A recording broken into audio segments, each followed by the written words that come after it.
Durga Puja is around the corner, আর এই মা দুর্গা গয়নাগুলো প্রতি বছর চলো একসঙ্গে বানানো যাক।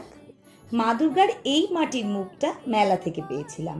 তোমাদের কাছে এরকম যদি না থাকে সেক্ষেত্রে তোমরা যে কোনো বিগ্রহ থেকেই বানাতে পারো, তবে দেখো সেটা যেন ঠাকুরের আসনের বিগ্রহ না হয়। এই মুখটার উপর পাউডার ব্রাশ করে এয়ার ড্রাই ক্লে দিয়ে চেপে তুলে নিলে তৈরি আমাদের ছাঁচ।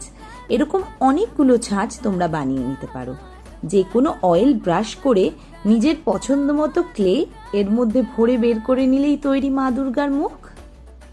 কোনো জায়গা যদি আনইভেন থাকে তাহলে জল হাত দিয়ে সেই জায়গা ইভেন করে নাও, অথবা কেটে সেটাকে নিখুঁত করে নাও।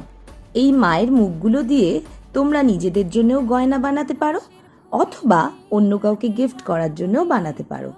আমাকে জানিও কিন্তু অন্যদের কেমন লাগলো তোমার গিফটটা পেয়ে।